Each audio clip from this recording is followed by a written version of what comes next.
Thanks for choosing this free Anfield Index podcast. If you'd prefer to listen to this or any of our other shows without adverts, then now's the time to check out Anfield Index Pro. With AI Pro, you can supercharge your entire listening experience.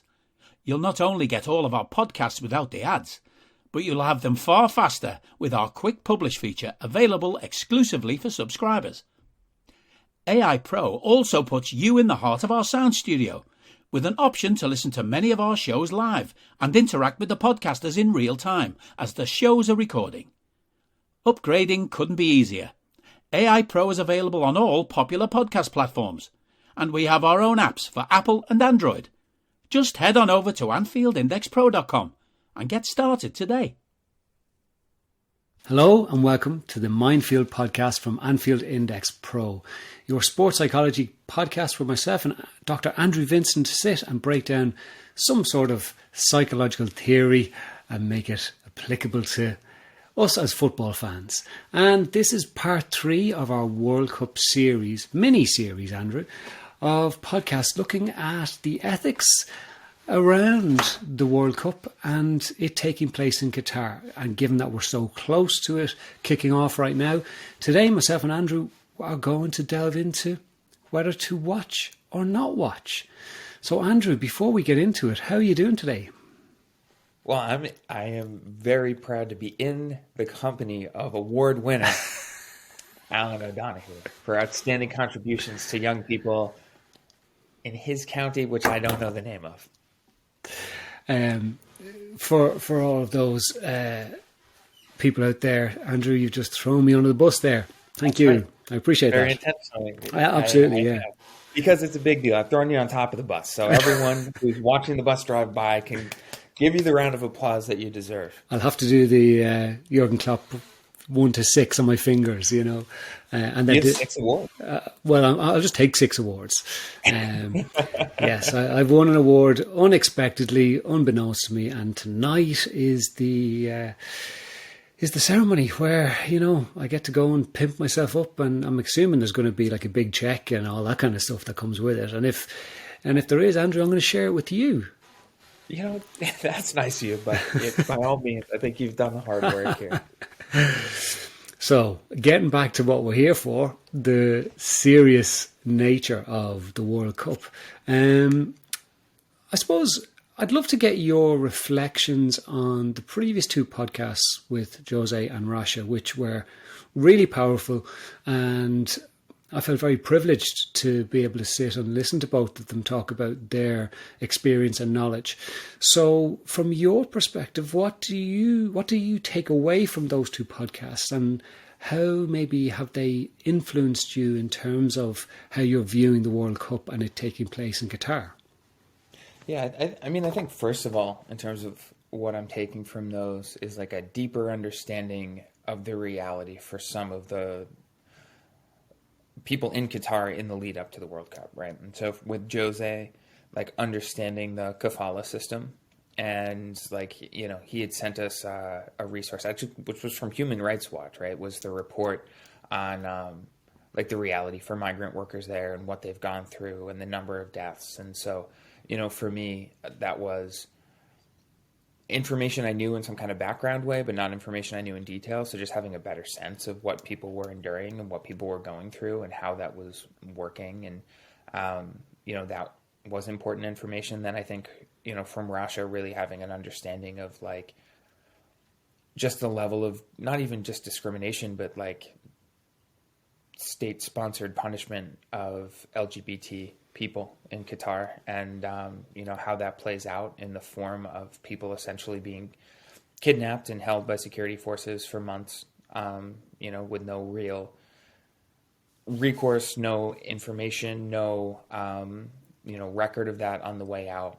And so I think like those 2 things, first and foremost, is just really understanding more than a cursory bit of information about like, oh, this has been bad for people, and, you know, people died building the buildings, and, you know, they're not very good with LGBT rights, but having like a deeper understanding of those things, I think has been really important for me.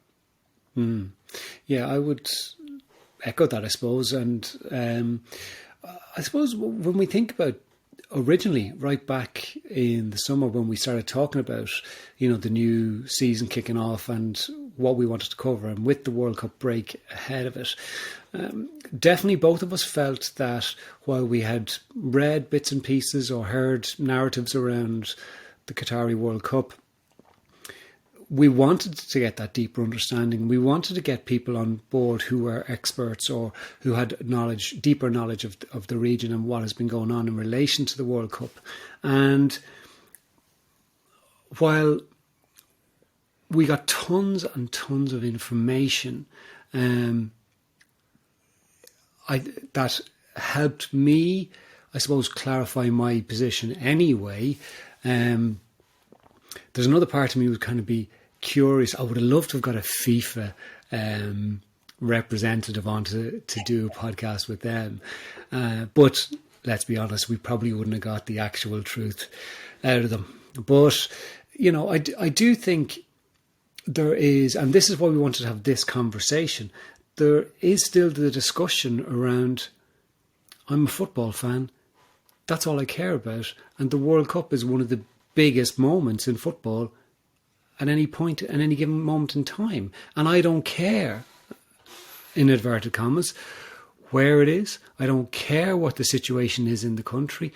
I just want to watch the football and not think about that stuff, because there's so much shit in the world anyway that I have to think about and worry about, that football is my outlet, and that's the thing that gives me joy and happiness, so that I don't have to think about how challenging the world is to people.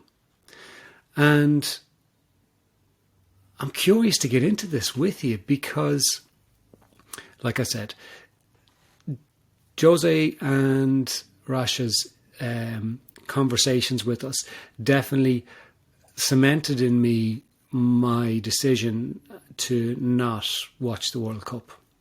And like I've said to you and I've said to other people, if Ireland were in it, maybe that would be a harder decision for me to follow through on. But and I suppose what I do need to emphasise is that me and my wife and my children, we are football mad. Like, we love football. Every single World Cup, we go and we get the sticker collections and we fill in the sticker books and we get the posters and we write down all the results and we sit down together and we watch the matches together. Like, it is an event in our household that we all love and adore. And we all feel a sense of sadness and disappointment that that's not going to be the case. And I've no doubt there's probably listeners going out there who might be saying, Jesus, Alan, don't be such a prick to your kids. Let them watch the football if they want. And I'm not going to stop them. They're teenagers. They'd probably tell me to piss off anyway. But I am letting them know the reasons why we won't be watching it as a family and why we won't be engaging in it as a family. And those were cemented by the information that I got. Now, I know with Jose's interview, he was saying that boycotting or not watching the World Cup maybe isn't the best form of protest. And while I completely appreciate his perspective and his view on that, for me, it's just where I land with it. Mm-hmm. What about you? I still don't know yet. And I certainly wouldn't characterize my position as like, I don't give a shit about what happened to anybody. I'm just going to watch it because this is my outlet and escape. I think something that was important to me is that before I made any sort of decision or before I watched it, I had a real understanding of what people had been through. And I had taken some time to try to understand or imagine like what that would be like. And I think something that can drive me a little bit crazy from time to time, and it's often not how it's intended, but it can, is when someone is telling something about someone really hard and the response from the other person is just like, oh, I can't even imagine. And sometimes I think that's respectful of like, oh, what you're going through is more than I can imagine. But sometimes it would be like, from certain people, it's just like, try for a second and see what that's like. And imagine if your family member had gone over there to earn money for your family and then never came back because of these conditions. Or try to imagine that your family member or yourself were transgender and were essentially kidnapped and held somewhere and abused somewhere for 2 months with no idea if you were going to leave, no idea what could happen to you, no power over yourself. And I think when you put yourself in those positions, imagine it of course, you can never know what that would actually be like. But like, take a second to do your best to imagine, and like, hopefully there's enough there that you'll feel something and kind of be able to like. I felt really heavy after that podcast with Rasha, other than the fact that like she was incredible and like talking to her was incredible. Just really thinking through some of the realities over there was really heavy. And I think like since that time, World Cup rosters were announced, and like I haven't looked at any of them. Like I have a sense of obviously who's been on the U.S. roster, and I haven't really looked. And like part of it for me is like it's not even about am I going to watch or not? Like this World Cup already feels different.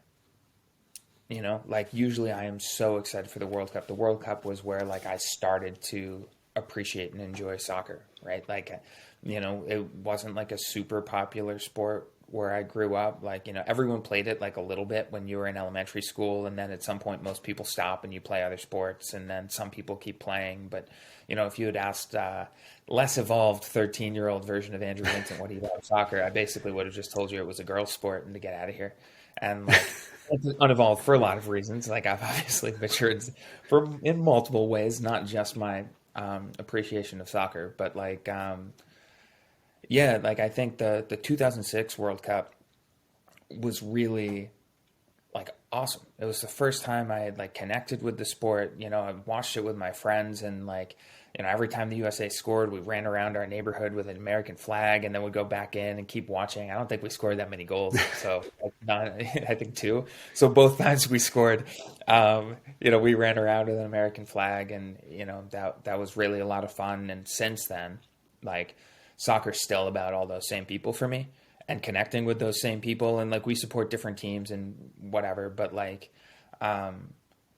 this is kind of, we missed the last World Cup. And so this has been something I've been looking forward to, is a chance to kind of like support like the USA with these people again. We would go every other summer. Like we would go see the USA play in the Gold Cup, which most people probably never heard of the Gold Cup. And like, I'm not surprised, but like we would go, and that was always a blast. And, like, so this is a big deal for the USA to be in the World Cup. And this is kind of like where it all started. And I think like, are you that person who has everything?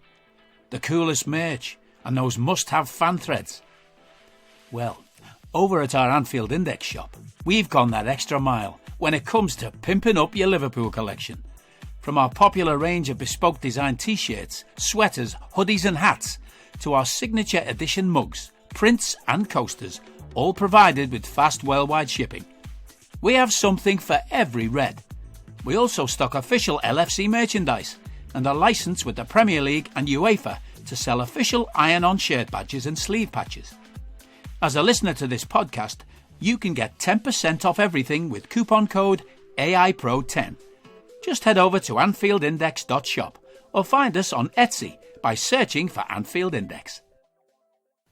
I love the World Cup, usually. And in some ways, like it matters whether I watch. And like that, I still have to grapple with that. And you'll probably hear me grapple with it live on air here in a couple minutes. But like, I think for me, this already feels different. Like I can't engage with any World Cup content without feeling some of the things that I've heard, and like remembering some of the things that I've heard. And it just feels different. Like it doesn't matter. There's no way it's possible for me to engage with this World Cup the way that I've engaged with other World Cups. It's just not possible. And I think that's where some of the challenges lie. And when it is such a big part of you and your love of the sport, like for me, I can go back much earlier than 2006, but I can go back to Italia 90 when Ireland qualified for their first ever World Cup. And like, it was euphoric. The country just went bananas. Probably very similar to what you guys experienced. And also, I think maybe we did score only 2 goals. No, we probably scored 3 goals maybe in Italia 90. But we got to... Did we get to the quarterfinals? We got to the quarterfinals, yeah. And we're really unlucky not to beat Italy. Toto Scalacci, you prick. But there's something about the World Cup being in the summer where, there is that break where, the league is finished. So the nation comes together and, there's a bit of banter between friends now. Like, so if you and I were playing against each other in the World Cup, we could have that bit of banter and all that kind of stuff. And so straight away when they moved it to mid-season, I think that had such an adverse impact on a lot of people's thinking of the World Cup, their inclination to watch it, their desire to watch it. It just doesn't feel right for so many people. And like I've said a number of times, I'm in a couple of WhatsApp groups for Liverpool fans, and even the guys who are like big gamblers, they're betting on, how many corners James Milner's going to take with his left foot and how many he's going to take with his right foot and how many times he's going to get yellow carded in a match and blah, blah, blah. Like, there's just no conversation about it. There's very little conversation about it, and there's very little excitement about it. And I don't just think that's because Ireland aren't in it. I think because we are in the middle of a season. And I think, I think like the timing of it definitely plays a role for sure. And like, I think the other thing is just like everyone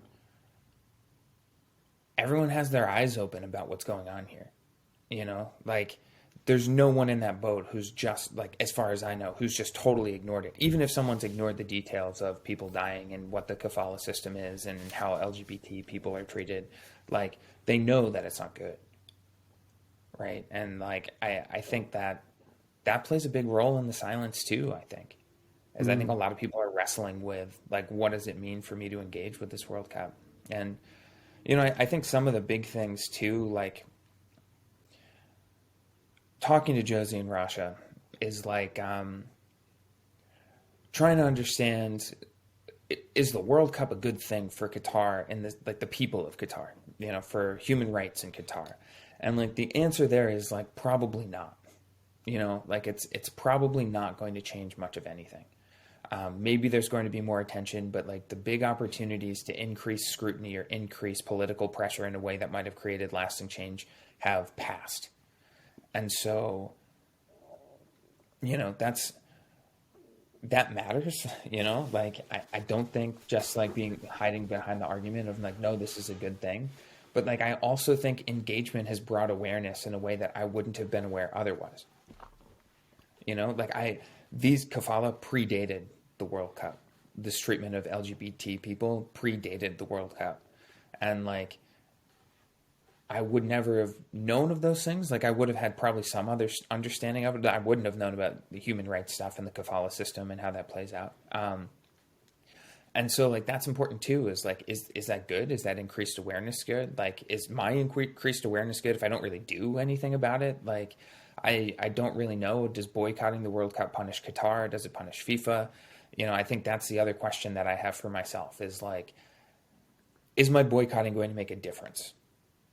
Is that the point of it? Is that the point of my statement? Is like, am I saying I'm not going to watch it because like that'll really show them? And I think like my feeling on that is sort of like, whether I watch or not is not really going to matter to anyone on a big picture level. And like, I understand the arguments like, yeah, but if everyone doesn't watch, then it will. But like, that's not where we're at. We're a week before the World Cup, and that's not what some people aren't watching, but that's not, there's engagement with the World Cup, and there's going to be engagement with the World Cup, whether I'm watching or not. FIFA is going to make their money. Sponsors are going to make their money. Qatar is going to get their recognition, whether I participate or not. And so, with that sort of being the case, that's certainly not to criticize your decision, Al, but like, that's just something I feel like is the reality of that is like, it doesn't matter whether I watch or not, maybe on some level, but then at some level, maybe it does. And this is why I'm stuck. Yeah. And I think you bring up a really interesting point. So I think a lot of people will have that viewpoint of, I'm just one person, so if I choose not to watch the World Cup, it actually is not going to have any difference. because it's going to take everybody not watching the World Cup for it to actually have an impact. But that's not true either. It doesn't have to be all or nothing. And I think whether it's 1% of the World Cup watching population not watching, or 2% of the World, or 20 or 30 or 40% of the World Cup watching population not watching, or not supporting, or not tuning in. Hello, I'm here to annoy you. I'm here to annoy you into listening to more of me and more of others on EPL Index. We don't just have the Anfield Index stuff. We've got EPL Index as well, which covers the entirety of the Premier League. And we have 3 podcasts and a whole bunch of really good writing on EPLindex.com. The podcasts are my own Two-Footed podcast, which is every day at 4 p.m, Monday through Friday, covering the whole league. We have A Tad Predictable, hosted by Tadiwa. You know Tadiwa, he does Anfield Index. He presents A Tad Predictable before every Premier League match week. And then Kevin DeVries and his crew on the EPL Roundtable, they're every week after the Premier League match week. So make sure you listen to everything we're doing on EPL Index and follow us there on Twitter at EPL Index. Thank you. Bye-bye. There is importance in everything that we do on a personal level for ourselves, but on an energetic level in this world. So, yes, you're right. I agree with you. There is not going to be regime change in Qatar. They're not just going to host the World Cup and then all of a sudden allow LGBT people be open and free in their home country. They're not going to give women equal rights. They're not going to allow women to book hotels or LGBT women book hotels without having a man with them. That's not going to change. But I think there is an importance in each of us making a stand, and that's why it is not just about not turning the TV on. Maybe it is about not turning the TV on and going to social media and saying, I'm not turning my TV on, and that creates a groundswell. Or connecting with the likes of LGBT organisations like Outright International, or, you know, getting in touch with Russia and seeing how can I contribute to the voice, to let people know that this is not okay. And ultimately, it is the sponsors. So I can refuse to interact with the sponsors. Absolutely. That makes a difference. And again, if only 1% of the people make a decision to not engage with the sponsors, then the sponsors will absolutely have a lot of influence over FIFA and things going forward. And that's where we can start to see maybe a potential change where FIFA in the future may be held more accountable than they have been to date. And yes, it's not FIFA's role to instigate regime change anywhere in this world, but it is their role to not bring a major sporting event, the biggest sporting event in the world, to places that don't support human rights. And if, like Andrew, you made the point, and it's so important, we have to put ourselves in other people's shoes. Like, imagine if you were walking out your front door and somebody just came along and picked you up and threw you in the back of a van, and your wife and your son have no idea where you are for potentially months on end, where you get beaten, where there's no record of your detainment, and you have to make a commitment to change something fundamental about you because somebody else has decided that, and that's okay. Like, it's absolutely horrendous. It's absolutely horrendous that I could go to work as the sole breadwinner in my household and be have my passport taken off me,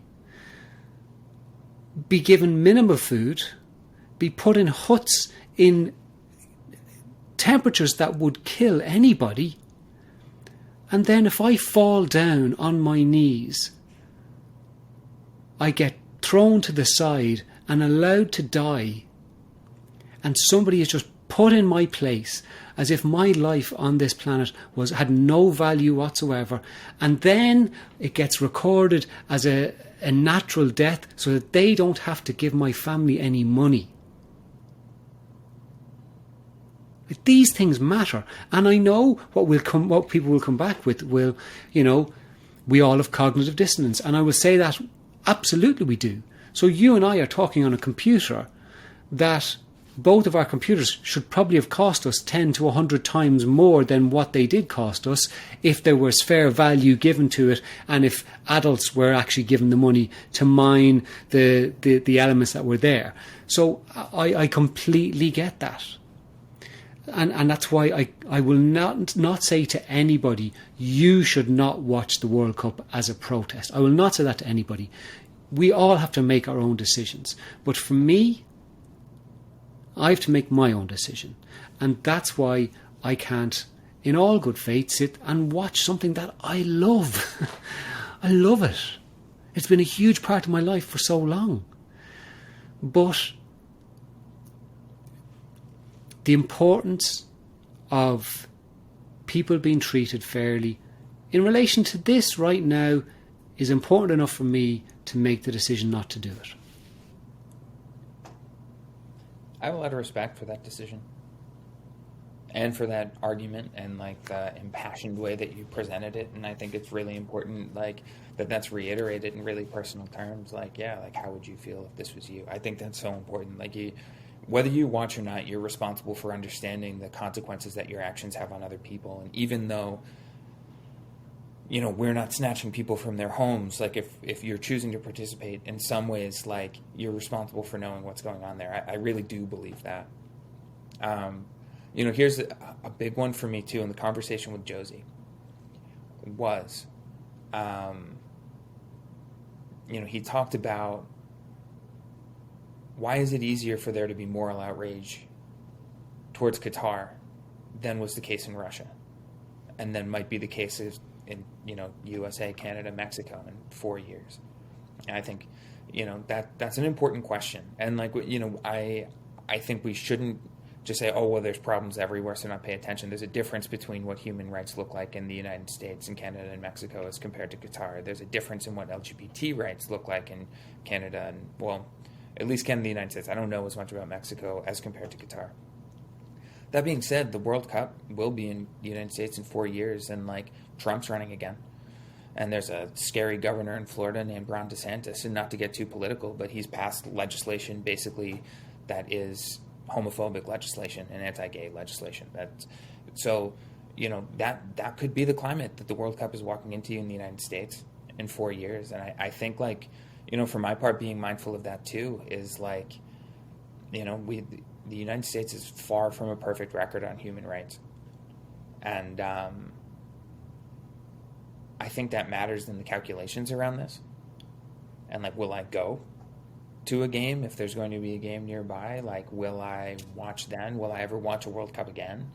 Is there a place in the world that has a perfect record? And I think we're not talking about Qatar being they're close to perfect. That's not the case, obviously. Yeah. But I think that's something that I want to be really mindful of, is not, it would be easy for me to endorse this outrage towards Qatar and then be oh, good, it's the United States, so now we're okay. And I think that would be so blind. And I don't know, I think I go back and forth because I understand and really connect with your argument, Al, of this matters, and it's just more right to not watch it. Sometimes that's how I feel, and then I think other times it's there's something important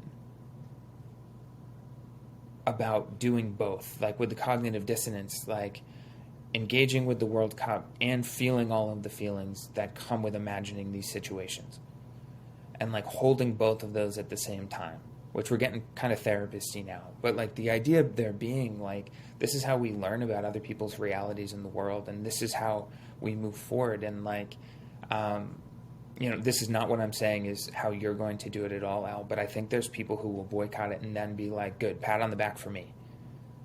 That's that. Done. Like I did my part.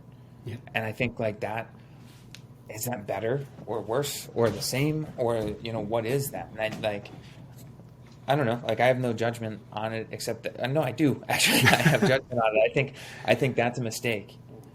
I think that's a mistake. And so that's part of it for me is like, is there some merit in engaging with the World Cup and like continuing to use that engagement as a way to have my eyes open and to learn something different and see something different and to know, the same way there's good and bad to American culture, there's good and bad to this Qatari culture, and that doesn't outweigh the reality of this Catholicism or LGBT treatment there. Like it just doesn't. But also like there's something, I've learned more about the world from engaging with soccer as a sport than I have from anything else really in my life.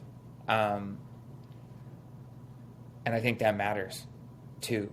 Like it matters that I know more about the world and I know about different people and I know what happens in different countries and I know where different countries are, and maybe that's just part of U.S. geography and the teaching or lack thereof of teaching around that. But like a lot of that stuff I wouldn't have known if I had never started following this sport. And I think it matters that I'm aware in some level, like if you're going to shut things down as a way of like, okay, protest, but also like in a way that's going to decrease awareness, then maybe that's not great. Yeah, and there's some really important points in what you're saying there. And like I would absolutely agree with you that we all need to find the purposefulness in what we do and what we support and what we fight for. And it has to be important to us on a personal level. So for 99.9% of the footballing population, not buying the Sun newspaper means nothing. I don't need a VPN. I've got nothing to hide. This is what I used to tell myself before I hooked up with LibertyShield.com. Not only is my home internet now fully encrypted, but I can now access all the websites I want, whenever I want, and do so from absolutely anywhere. As a Liverpool fan, I love to know I can now watch every match, regardless of whether it's on UK TV or not. My Liberty Shield VPN makes sure nothing is blocked and guarantees me super fast streaming speed throughout that match. You can get connected right now with their software package, which includes a 48-hour no-obligation free trial and instant access to their apps for Apple, Android, Fire TV, PC, Mac, and Android TV. Or go a step further like I have and get one of their pre-configured VPN routers. These small but powerful devices allow you to easily connect every device in your home to VPN, making it the perfect solution for smart TVs, mag boxes, and games consoles. Visit LibertyShield.com today and use coupon code AIVPN25 to get 25% off at checkout. But for us as Liverpool fans, it has so much significance. And we, as a collective fan base, don't engage with that newspaper. It's still been running for the last 30 years. We still fight, though. We still don't buy the Sun. And that's okay, because that's important to us. Somebody else could sit beside me. Actually, I used to have a colleague who sat beside me and daily would try and convince me to be vegan. Because of the rights of the animals, and I have no problem with that. she had many fair points, and I used to throw the very simple argument at her. Well, they're very nice leather shoes, So, but we all need to find what's important to each of us. For me, LGBT rights are very important on a personal level for me, and I will. That's a huge element for me in terms of the World Cup, right? In America versus Qatar, there's a massive difference in the rights of the LGBT community, okay? And yes, in America, it is far from perfect, but where is perfect? Nowhere is. So that's a huge part of it for me. But I actually think, and Rasha did bring this up, and I've been thinking about it since we discussed it, is in relation to FIFA and how we as supporters, as players, as managers, accept the corruption within the organising body because we love the game. And I think there is a bigger conversation to be had about the responsibility of FIFA as the governing body and UEFA. And again, what we could all do is say, well, look, everyone knows what they're like and they still get away with it. But there's always a but for me. What can we do? If it's important enough to us, should we do something about it? I think that there's an important point there. Like, fans stopped the Super League. That is the bottom line. Fan organizations stopped the Super League. And so there's power there, but it has to be organized. And I agree. And that, that's also part of the boycotting question that I have a lot. And it's a conversation I had with one of my friends where I quickly realized my analogy was pretty bad. But I think it's really important, and Rasha made this point too, is passing things down to individual responsibility. And is it players' individual responsibility or fans' individual responsibility? And, really looking at the people who have the power to make change at FIFA, the sponsors, to some extent, the different FAs and teams, that was the level at which change could have been made and pressure could have been put on differently. And things could have been really changed. And so, I think sometimes when things trickle down to individual responsibilities, you have all of these different sponsors and groups who are just get away with things. Recycling in the United States was started by plastics companies to get people comfortable with the idea of using single-use plastics, which people initially thought was horribly wasteful. And it turns out it is. But having a recycling bin where half of it goes to a landfill, or actually 95% of it in the United States goes to a landfill, is what I recently saw. Only 5% of recyclables actually can be recycled because of the different kinds of plastics. But people feel good about it because they're recycling, right? And so then nothing changes because we feel like we're doing our part. So if everyone just recycled, then this wouldn't be an issue. And I think that's really complicated too. There's no organized action to change the bigger issue with plastics. And so I think, it's really important then that boycotting this World Cup or not engaging with this World Cup the way you would engage with most World Cups doesn't replace pressuring FIFA to make substantial change. And I think another really important thing that Rasha discussed was ideas about what that change should entail needs to come from people who are affected, right? And so she talked a lot about how the activism that will likely take place in the World Cup around LGBT issues, while on the one hand, might raise awareness and might be good in some ways, also Qatari citizens can't engage with that for fear of the backlash they'll face. That's just, there's not a setup there that would allow them to meaningfully engage in that kind of activism in a way that would allow them to get a foothold. It's not to say it's a meaningless form of activism or protest, but it's not something that's going to create lasting change there. I think, who are we doing this for? And are we doing this in consultation with them? And like, what would that look like for FIFA to be working in consultation with certain groups on the ground that are there? Because, you know, as much as like the World Cup isn't going to change Qatari policy, like there's a ton of money associated with the World Cup, and like finding ways to give like material benefit, and like, you know, like Rasha talked about, like providing healthcare for like transgender people in Qatar, like stuff like that, that does make meaningful change. And so maybe that would be what it is. Like, how can there be money and material benefit provided to people who are affected by this? Like, the sponsors for the World Cup should be getting together to compensate all of the families of people who have lost people. That doesn't change it. It doesn't make it better. But like the fact that that's not happening, people are putting pressure on Qatar, but no one's putting pressure on sponsors to fork over money, and they should be. Absolutely. And, you know, when there is a collective organisation of things, that is where we can actually make significant change.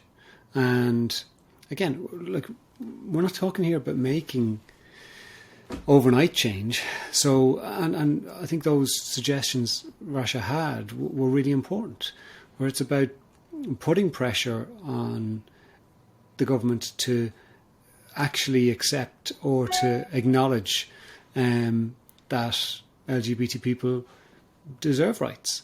But until then, doesn't mean we can't still support them until there is that change. Mm-hmm. And that's where the groundswell comes then.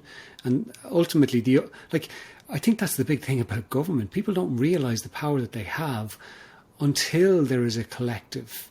Like in Ireland, the example we had was a few years ago that the government tried to introduce water charges. And water has always been free in Ireland. Well, relatively free. And people took to the streets. And people protested and like actually wouldn't allow them to put the meters into houses, and like there was a serious mobilisation, and they shelved it. But it was the coordinated approach to actually making change and fighting for a cause that brought people together, because everybody was affected. And I think that is part of the issue. Not everybody is being affected by LGBT rights not being given equal measure. Not everybody is being affected by women's rights not being given equal measure. And that's where the problem lies, or one of the problems lies. Mm-hmm. So, you can ask me if I'm watching. Is that, I feel like that's coming. I got to be honest, I think the answer is probably yes. And I'll see how it feels. And I'm not positive I'll enjoy it. And if I don't, I'll probably turn it off. But like I don't think I'm going to go into it just being like, no, I'm not going to watch. And like, I think I'm not going to try and justify that. You don't need to.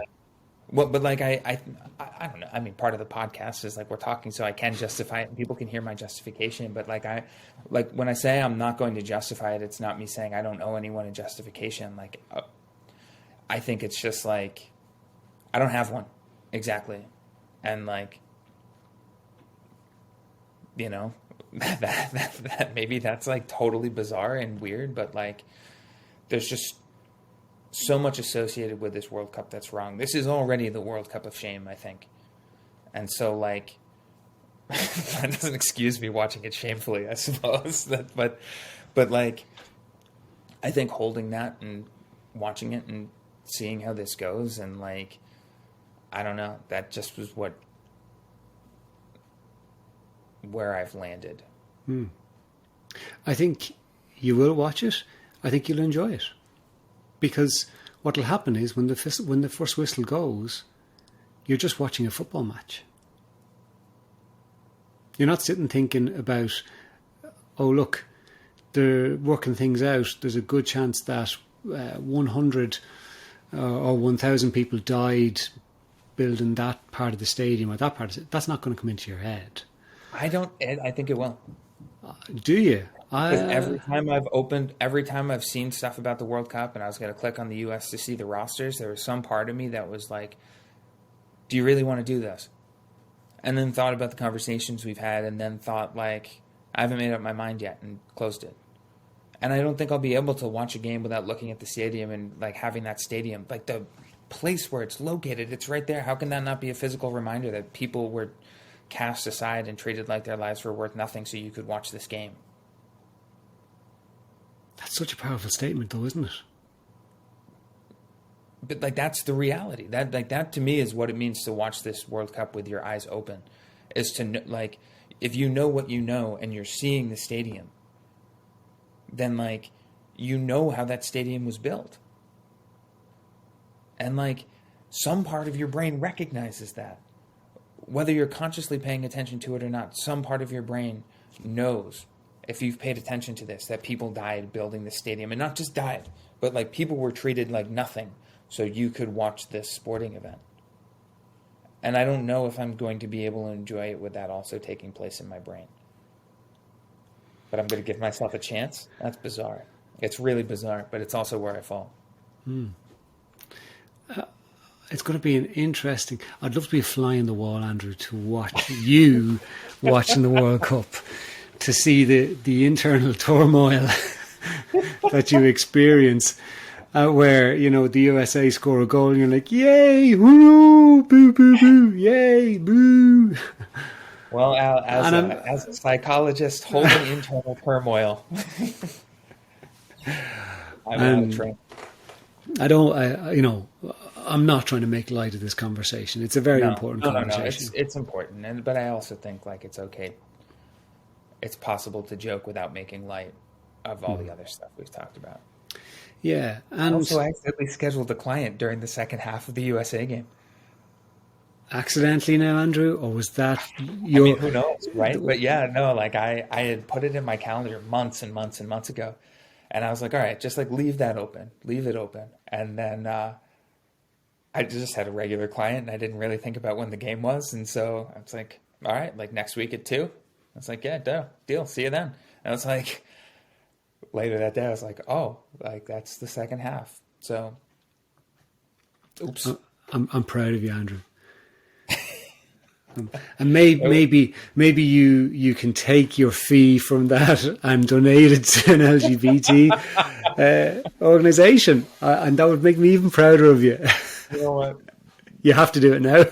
I'm gonna take my part of your award check that you so graciously offered me at the start of the podcast, and I will be donating that along with my fee. Yeah. So sorry, kids, we're not eating tonight because I have to give my money to charity. Well, Andrew, thank you so much for your candidness as well and your openness in discussing your process through this. I think it's very important. It's been, I think these podcasts have been very important as well. They've been important to me, even if they've not been important to anybody else. They've been important to us, and it is what it is, but I hope what we've done is we've provided people with a platform to just look beyond the football or the football argument. You know, just look beyond it and see, is there something else that we can take on board and maybe look at in the bigger scheme of the world, and can we contribute? So whether that's people saying, right, okay, I'm going to watch the World Cup, but maybe I'll start to, volunteer at my local food bank or something like that. Fantastic. It's all going to come in different shapes and sizes, and we all do what we can as best as possible. So if we can all take away to maybe just look at our communities and see what can we do to maybe help in our communities a bit more, well, that's mobilisation, and that has as much merit as anything else. So if that's a positive people can take out of these World Cup discussions on Anfield Index Pro, well, I'm happy with that. And the Mindfield Discord channel is sometimes quieter than some of the other Discord channels. And that's not to discount, like we have people who engage often in there, and like it's greatly appreciated and we enjoy it. But like I think, you know, if there's people who have listened to these 3 podcasts and have their own thoughts about will they be watching or will they not be watching, or why, or what stood out to them from, you know, listening to Rasha or listening to Josie, and you know how they make sense of this and make sense of their engagement, I'd love to hear it. I'm gonna be I always look at it actually, and then like I just like struggle to engage with the internet because it's part of my thing. But like I will be responding and like, you know, talking with people in there. Like if people have stuff to say, like I really want to hear it. And it's been great engaging with you around this, Al. And like, you know, I think talking about it with other people is also important. So yeah, I encourage you to come if you've got some ideas or got some thoughts or got some reactions, come like put those in the Discord channel, because it's an important conversation to be had. That's a great shout, Andrew. Thank you so much.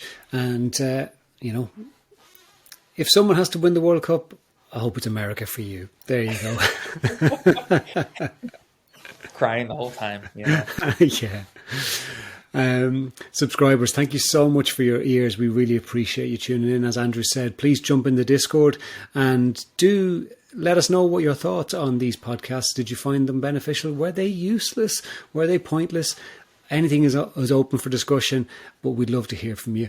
And until next time, take care of yourselves. We hope you enjoyed listening to this Anfield Index show. Please be sure to subscribe to our channel so future podcasts find their way to your device automatically. There's nothing quite like fan engagement, and we'd love to know what you think of anything discussed on this show. The best way to get in touch is over on our free Discord community, where both podcasters and listeners debate the hottest LFC topics 24/7. Sign up free now at AnfieldIndex.com/Discord. You won't regret it. You can also follow us on Twitter at Anfield Index and find us on Facebook by searching for Anfield Index. Oh, and before you go, we'd love it if you could leave us a 5-star review on your favourite podcast app. It only takes a couple of seconds, and it means the world to the people who create these free shows.